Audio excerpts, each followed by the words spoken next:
Olá, eu sou Luiz Paulo Andrade, arquiteto, fundador da LPA Arquitetos, aqui de São Paulo. Estamos há 24 anos. Estou aqui para falar um pouco sobre essa trajetória e sobre o nosso processo de projeto. O escritório tem como base a colaboração entre os profissionais, a multidisciplinariedade e a diversidade. É um escritório que possui um processo de projeto onde os diferentes profissionais que aqui trabalham participam. Todos os nossos projetos, eles iniciam através de uma grande reunião com praticamente a equipe inteira, mesmo que muitos deles não venham a trabalhar especificamente nesse projeto, não estão na equipe desse projeto, mas sempre a primeira reunião, a reunião inicial dos nossos projetos, é feita com a equipe toda que estiver disponível. Isso é muito importante para que a gente tenha as diferentes visões para cada vez que nós vamos iniciar um projeto. A gente tem sempre a base, que é o briefing dos nossos clientes, né? Aquela primeira ideia, o desejo dos clientes, mas aí a gente começa a pegar a nossa visão sobre aquilo e criar uma ideia inicial que vai ser o que vai ser desenvolvido depois pela equipe de trabalho.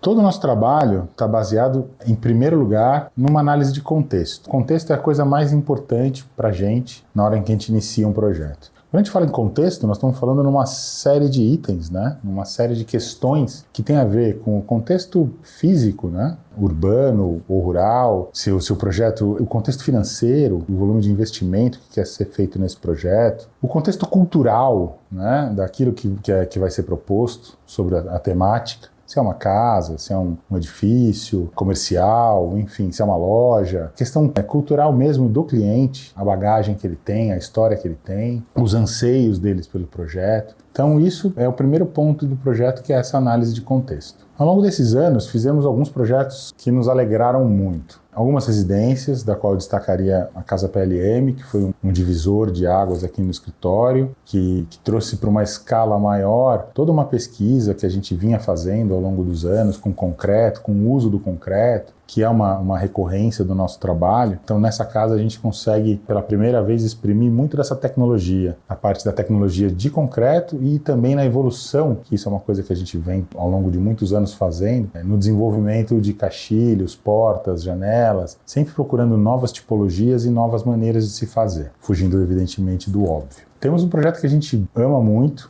o Impact Hub, que nós fizemos, se eu não me engano, em 2008 ou 2010, que foi um divisor de águas para a gente também, mas mais pela questão do processo de projeto, né? Por se tratar de um dos primeiros coworkings que foi feito no Brasil, um trabalho em grande escala, com baixo índice de investimento, a gente tinha um budget muito baixo para trabalhar numa área muito grande. Então isso foi muito interessante, nos forçou a um processo de desenvolvimento criativo que o cliente trouxe para nós, que na época foi um co-design, e que hoje serve como base para esse nosso processo de projeto, né? Então, de entender que o processo de projeto é uma coisa muito mais coletiva, né? Eu posso ser o arquiteto mais antigo do escritório, fundador, ter até o nome do escritório, mas toda a produção que a gente tem aqui é o resultado de um coletivo muito forte, com diferentes características, com diferentes contextos, com diferentes culturas, e é isso que forma a força do nosso escritório. A arte e a arquitetura estão extremamente interligadas, né? A arte, para a gente, é um guia. Não existiria o nosso trabalho se não houvesse um aprofundamento artístico, né? Porque a arte que discute muitas das nossas necessidades, das nossas intenções. As artes visuais, especificamente, as artes plásticas, elas trazem para a gente uma maneira de olhar o mundo, que é uma forma com a qual a gente usa nos nossos projetos e tenta replicar isso de alguma forma. E uma das coisas que a gente mais gosta de fazer aqui, dividir isso, dividir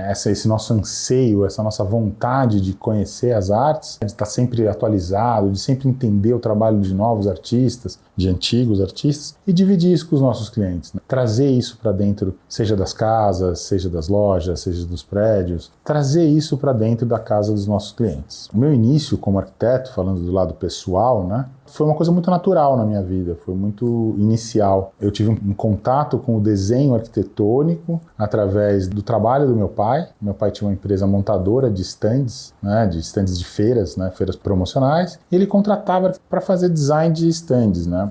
uma arquitetura ainda muito efêmera, né? Uma arquitetura específica para publicidade ainda, numa época muito inicial. Hoje você vai a uma feira, você vê grandes estandes projetados por arquitetos, nós mesmos projetamos estandes para as feiras do nosso mercado, mas na época era muito inicial. Mas eu tive um contato muito gostoso com o desenho, né? Então, o que me encantou, na verdade, foi o desenho. E aí comecei a copiar desenhos desses arquitetos, entender como é que era o processo, estar junto com eles. E a partir daí, eu comecei a entender também que todo aquele processo de projeto, na verdade, tinha uma intenção, né, por trás. Seja a intenção promocional, seja a intenção do uso do espaço, e isso começou a me cativar demais. E aí eu comecei a entender o motivo da arquitetura, né, o porquê que a arquitetura existe. E isso me cativou muito. Então, por mais que fosse uma arquitetura muito simples, arquitetura efêmera, estava tudo ali. Tudo que a gente usa hoje estava de pouquinho ali naquele processo. A partir disso, eu sempre tive um relacionamento muito forte em casa. Minha mãe era uma arquiteta, digamos assim, sem ter nenhum conhecimento formal de arquitetura. E ela tinha o prazer em olhar as casas em volta do bairro que a gente morava. Era uma coisa muito gostosa, muito interessante. E eu ia ouvindo ela, isso foi gerando cada vez mais o meu interesse pela arquitetura. Então foi uma coisa muito natural. Eu estou falando que isso aconteceu quando eu tinha por volta de 13, 14 anos. E então, naturalmente, isso foi acontecendo. Quando eu vi, eu estava no colegial, né, na escola, eu já tinha escolhido fazer arquitetura.